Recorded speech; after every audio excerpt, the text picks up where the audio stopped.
Hello everyone, in this video I'm going to be looking at giving this white wisteria just a bit of a winter trim to encourage some flowering and back budding so I can get more of a framework on it. And the same with this lilac wisteria, except I'm going to be repotting that and putting it into this pot I had for Christmas.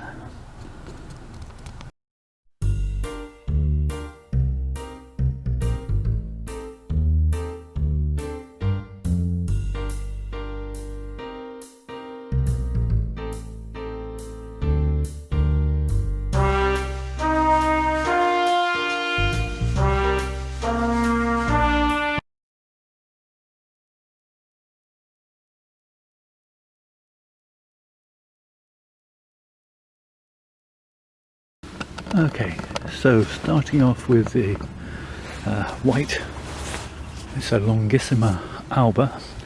This is a white flowered variety, reputedly very long flowers, although I haven't seen this tree in flower. I bought it after it's already flowered. It did have the remains of the flower on the plant when I bought it, so I know it's a flowering variety. They always say if you're going to buy a wisteria, make sure you buy one in flower, otherwise you might have a very long wait. So I'm just going to start by cleaning up the pot a little bit. I'll probably do most of this off camera. It's going to be a bit tedious for you to watch, yeah, I'm sure you get the gist. I should be cleaning off the moss and some of the dirt and rubbish. And then I didn't get a huge amount of growth this summer. I put it in this bigger pot and maybe it was filling the root. I cut off a big piece here.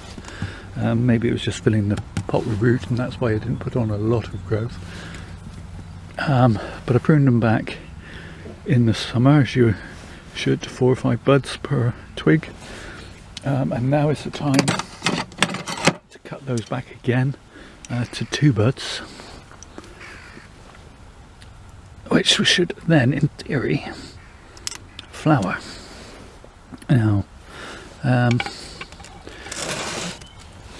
this is probably wrong in a lot of books, having these extra, what they call a T branch, and I will be losing one of these once the tree has flowered.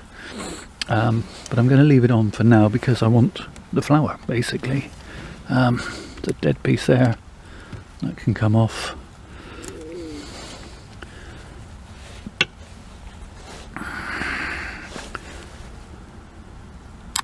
So I'm just trimming it back so that hopefully these buds will flower.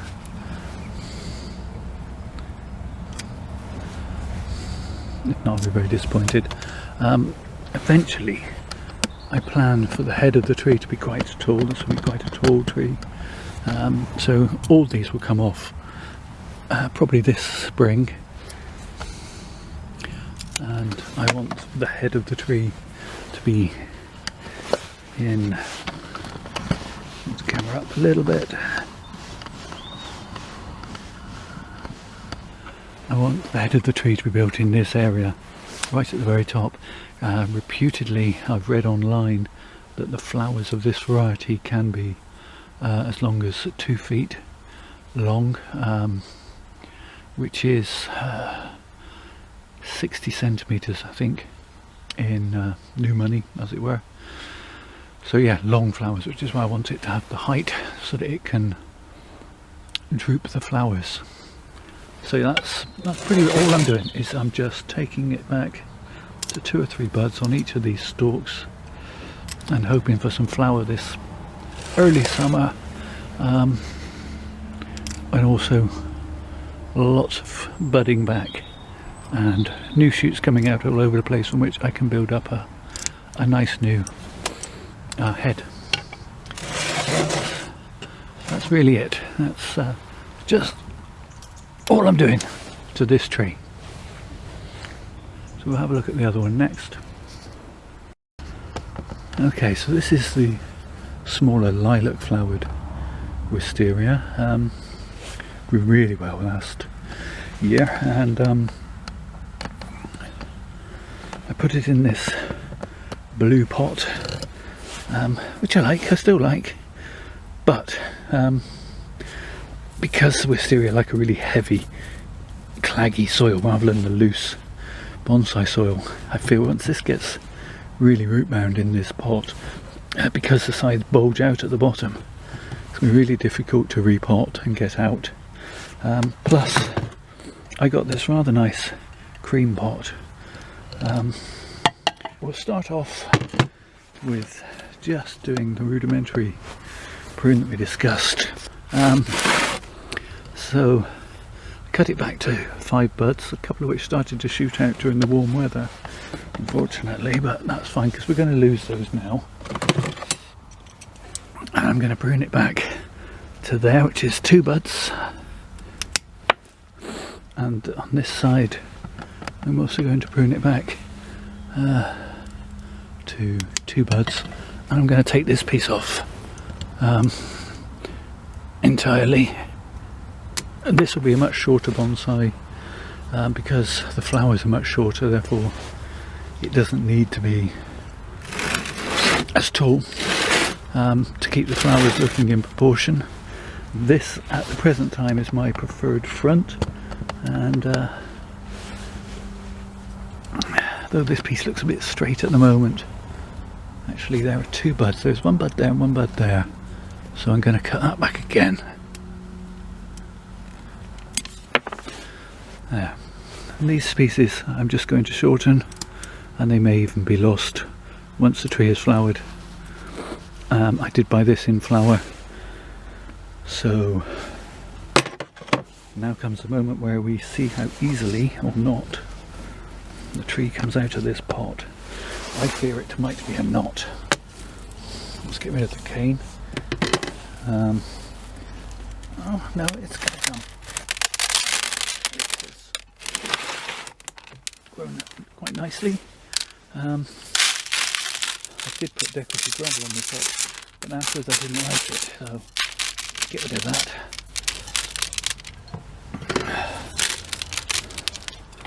And we will see how well this will fit in this pot. Not very, is the answer. And I think the easiest way, I'm going to just take some of the edges straight off. The pot is prepared. I place my drainage screen, and the tree's not going to fit. As I say, this is my preferred front, so I'm going to have to take a couple of slices off either side. So get out my trusty scissors, and I'm just going to snip away the roots. I've done that into the pot. You don't do it into the pot you're going to be potting it into. Put it into this, which is what I put this here for, to catch the mess. So I'm actually nursing a shoulder injury at the moment in my left shoulder, which is making holding this tree up difficult, so forgive me if I'm wobbling about a little bit. Don't know how I did it. Okay, so that should now fit quite nicely into this pot.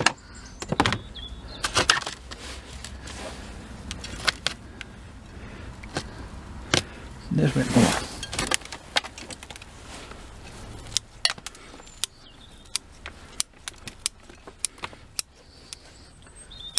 Won't hurt to snip a few of those roots off. They've already started going round and round. Now they will go out into the side of the pot. Lovely.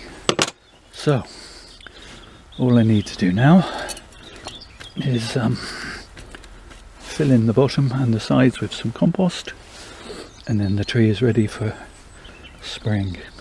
It'll get a little bit of protection if we have any particularly frosty nights, but we're not supposed to be getting anything terribly frosty for the next week or more. And if we're going to have a sharp frost, I'll just bring it indoors overnight. Okay, so I'm going to use some fresh compost. This is a John Innes based compost, soil-based compost. So I'm just going to put in a layer in the bottom, because this pot is obviously deeper than the one it was in before.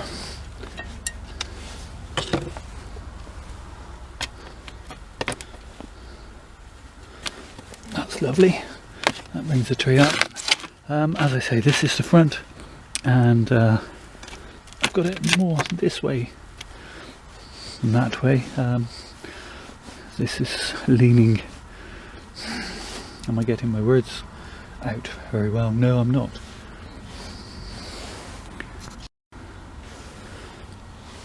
Okay, so now that we've got that layer of soil in the bottom, the tree's sitting quite nicely, but I am going to put in some controlled release furniture.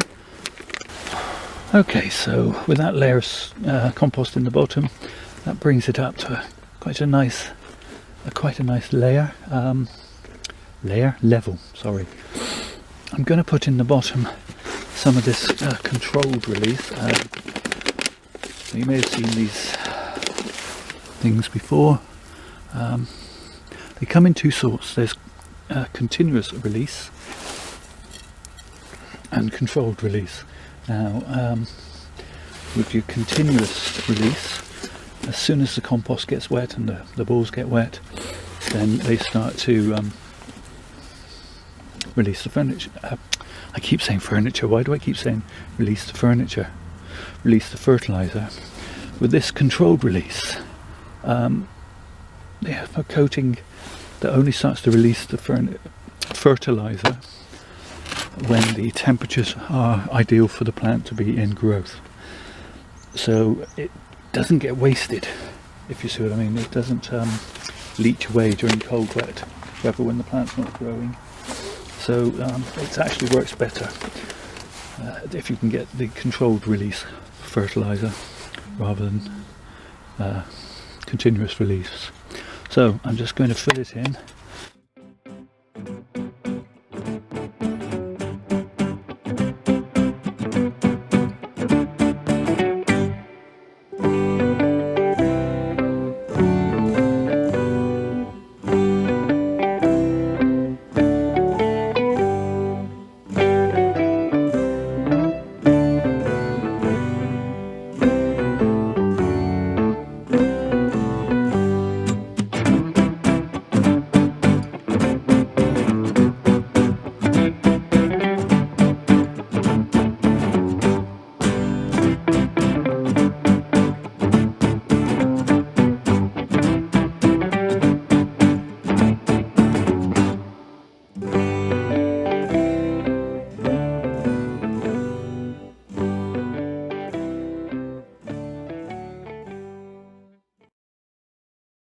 Obviously this tree will get a good drink, and then it'll go back on the bench, but it will get moved into a protected area if we get any storms or a lot of wind that might dry it out,